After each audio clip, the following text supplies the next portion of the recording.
The latest from the Fox 11 Sports Center. In the Bay Conference, there's West of Pier, and then there's everybody else. The Phantoms are averaging nearly 49 points per contest, and they've only given up 12.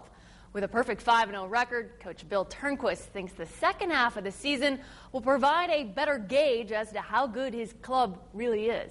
Our Fox 11 Game of the Week takes us to West of Pier, where the Phantoms hosted Luxembourg Casco. 10-0 Phantoms in the second. Brandon Carter takes it up the middle for the 34-yard touchdown run. From the ground to the air, Jay Tollefson finds Spencer Turriff for the 63-yard pass play. Turriff sheds a blocker and heads to pay dirt.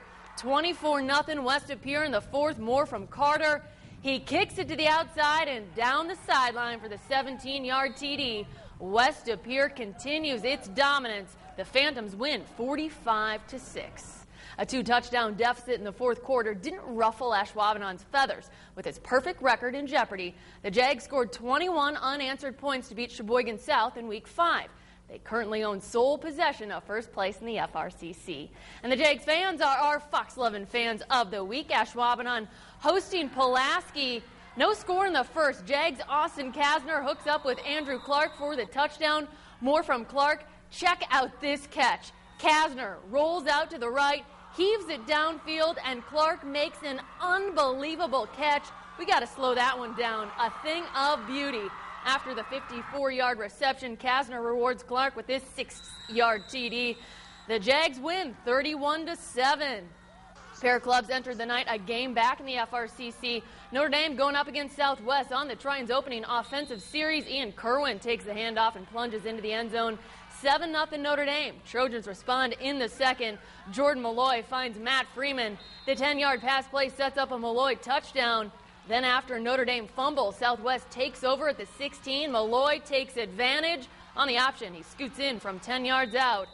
At last look, this one was 20-13. A win tonight, and Menasha's vision of a conference crown becomes a little clearer. But the 5-0 Blue Jays have to get through Kimberly first. The Papermakers, as you might recall, won back-to-back state titles in 2007 and 2008. To Kimberly we go for a battle between 1 versus 2 in the FEA. The Papermakers are our Fox 11 Band of the Week. Pick it up late second. Blue Jays trying to score before the half. Luke Smith airs it out, and it's caught by Aaron Marmer. Next play with less than 30 ticks. Smith finds Bryson Womble in the end zone. Menasha ties it up at 21, but the night belonged to the Makers. Austin Rogers finds a wide-open Derek Perenboob, and he does the rest. Kimberly hands Menasha its first loss this season, 35-21 Papermakers. Meantime, Appleton North is the other top team in the FEA. The Lightning traveling to West on a wet night. Both clubs struggled holding onto the ball on this Terrors punt. Snap goes over Michael Bruno's head. It's eventually recovered by North's Andrew Maltby. Lightning would punch it in from there. Later, the Lightning's Jared Camps dumps it off to Cooper Witt, who gets hit hard, and the ball squirts out. But the Lightning would keep their head. Sammy Khatib punches it in from a yard out. North all over West, 41-7. Appleton Xavier has been adjusting all season, and it's helped them to a perfect record. Losing their quarterback to a broken arm in Week 4 speaks to that flexibility.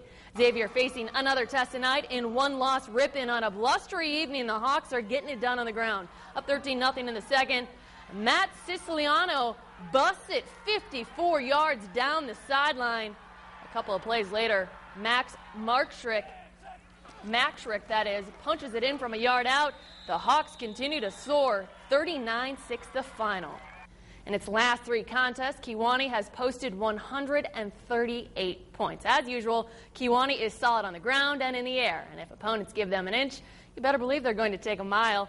Mishicot hosting mighty Kewanee, and Kewanee strikes in the second. Doug Delabrew hands off to Craig Chrisman, who bulldozes for the 5-yard TD. On the next Kewanee drive, Chrisman fumbled, and Mishicot's Jake LaFleur falls on it, but the Indians couldn't capitalize on the Kewanee miscue. Kewanee scored 27 points in the second quarter, and the club keeps pitching shutouts, 35-0 the final. Moving to the OP Small, 4 clubs are bunched together at the top, and 2 of those teams are Roncalli and Reedsville. First quarter, Reedsville down 7. Austin Ebert takes the pitch and is stripped by the Jets defender, and Cody Siriaki jumps on the loose ball. That would set up a 1-yard touchdown by Jordan Brennan to put the Jets up 14-0.